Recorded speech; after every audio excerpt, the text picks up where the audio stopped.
Since I don't particularly care to do the same thing over and over again, I'm always looking for a way to come up with something different. And I've seen online different guys that make bowls, segmented or open segmented turning bowls that have holes in them. I mean, pieces missing. Some of them have more missing than is actually there. I've never tried anything like that, and they say they put it together whole and then take the pieces out, but they don't mention how they go about that. So that's what I'm going to try next. This is going to be the design. It's going to be a small bowl just in case this doesn't work and it comes apart. The walnut denotes walnut, the brown, and the yellow will actually be maple, and the white sections won't be there. They'll be missing. So we're going to leave the holes at the bottom of the bowl. The shape of the bowl, this is my design. It's going to be about 6.5 inches wide, about 3 inches tall. Still, it's going to contain between 400 and 500 pieces. I don't know exactly. I made up the cut list. It's going to be 9 rows of open segments, and of course it'll have a base and a top ring. And these are the pieces. I'm going to need 200 pieces of walnut, 152 pieces of maple, and 80 pieces that's going to be waste. So since the bottom's walnut, I guess I'll make the walnut base. Most likely I'll put a walnut top ring on it. How I intend to hold these pieces in place is I'm going to build the piece, cut the pieces, I'm going to insert them, and I'm going to hold them with very thin double stick tape. Will that work? I don't know, but we're going to find out.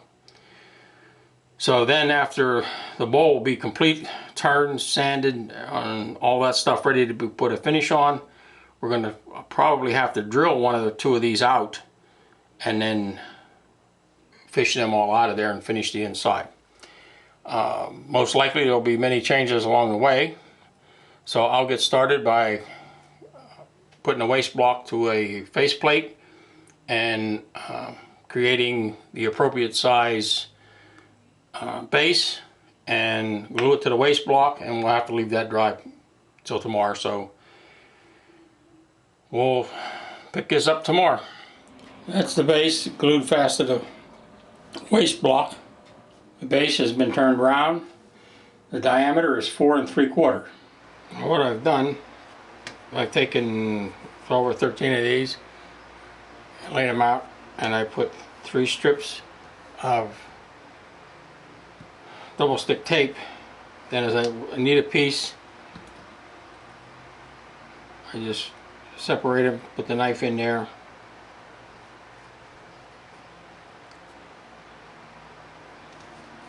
cut that piece free, peel the backing off, apply it to the bowl. The first row's on, and I really didn't pay too much attention to these pieces in their spacing. The only ones I worried about was the walnut. So I'll sand that flat, and we'll add the second ring. Second ring on. Another thing you have to keep in mind, you glue the inside of the walnut pieces, but no glue on the outside, because these are gonna disappear. This stays, these 3 go.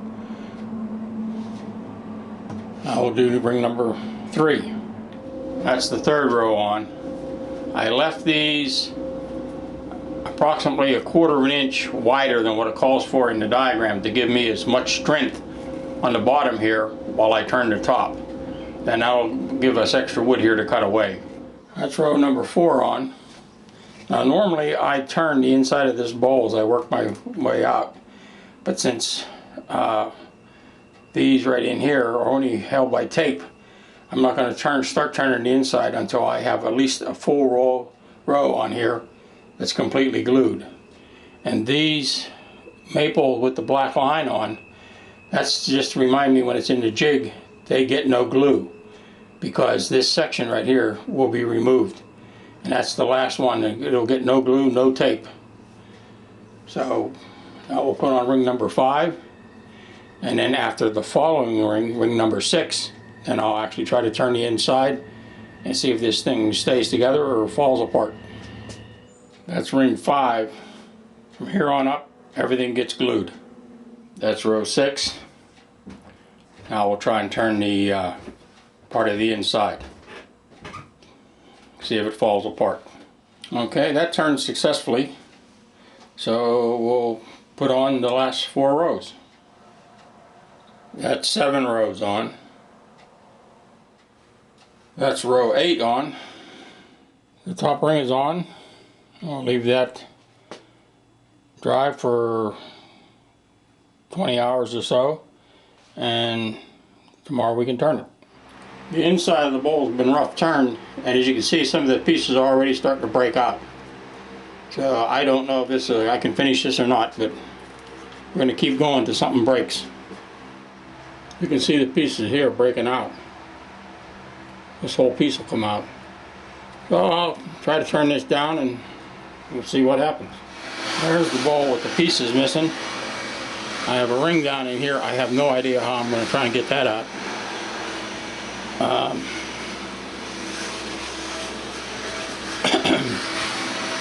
To tell you the truth, the bowl looked a bit better when the pieces were in there. So I'm going to try and sand this base somehow, by hand I guess, and after I get a coat of finish on it, I'll show it to you then. That's what the outside of the bowl looks like.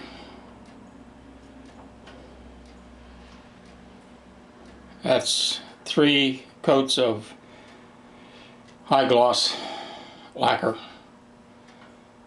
So after that dries, I think I'll put 1 coat of wipe-on polyurethane, and then we'll cut the bowl loose. I've cut the waste block off and put the bowl in a small set of cold jaws. So now we'll turn the bottom. The bottom's been turned. Now we'll sign it and put a finish on it. The bowl's finished. Inside and out. It's been signed. Would I attempt this again? No. The main weak point was the last piece up. If you recall, I said on that piece, no glue and no tape. What I should have done, I was just thinking of this walnut piece. How was I going to put tape on half a piece of walnut? What I should have did is put tape on top of the last piece of maple, top and bottom. Then when I put the walnut in, it would have stuck fast. The only thing is once that would have made this piece a little bit cockeyed. So I won't try this anytime soon. And once again, I'd like to thank you for watching. But don't try this.